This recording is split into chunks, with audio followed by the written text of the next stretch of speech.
અને આગળ વાત કરીએ તો કૃષિ મંત્રી રાઘવજી પટેલની તબિયત લથડી છે। રાજકોટની હોસ્પિટલમાં તેમને સારવાર માટે ખસેડવામાં આવ્યા છે। બ્રેઇન સ્ટ્રોક આવતા સારવાર અર્થે ખસેડાયા છે। હાલ રાઘવજી સિનર્જી હોસ્પિટલમાં આઈસીયુમાં દાખલ છે। કૃષિ મંત્રીની તબિયત લથડી છે, જેમને હાલ રાજકોટ હોસ્પિટલમાં દાખલ કરવામાં આવ્યા છે।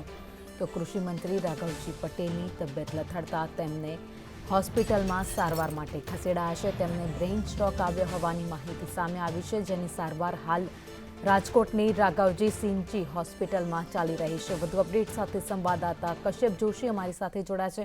કશ્યપ, રાઘવજી પટેલની તબિયત લથડી છે, બ્રેઇન સ્ટ્રોક આવતા તેમને હોસ્પિટલમાં સારવાર માટે ખસેડાયા છે।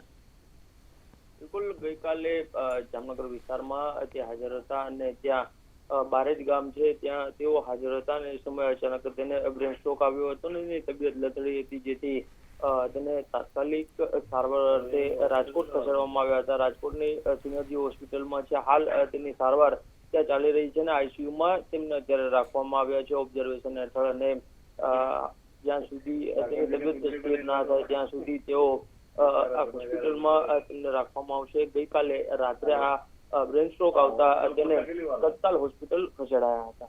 જી કશ્યપ, હોસ્પિટલ તરફથી અત્યારે તેમની તબિયત કેવી છે તેને લઈને કોઈ માહિતી સામે આવી છે? શું સારવાર કરવામાં આવી છે? હાલ હોસ્પિટલ સત્તાધીશો દ્વારા સત્તાવાર રીતે કોઈ નિવેદન છે તે બહાર પાડવામાં નથી આવ્યું, પરંતુ જે પ્રમાણે માહિતી સામે આવી રહી છે, ગઈકાલે મોડી રાત્રે તેમને બ્રેઇન સ્ટ્રોક આવ્યો હતો અને રાત્રે જ તેને રાજકોટ ખસેડવામાં આવ્યા હતા અને હાલ તેની તબિયત સ્થિર છે, પરંતુ આઈસીયુમાં તેમને ઓબ્ઝર્વેશન હેઠળ રાખવામાં આવ્યા છે। આભાર માહિતી માટે।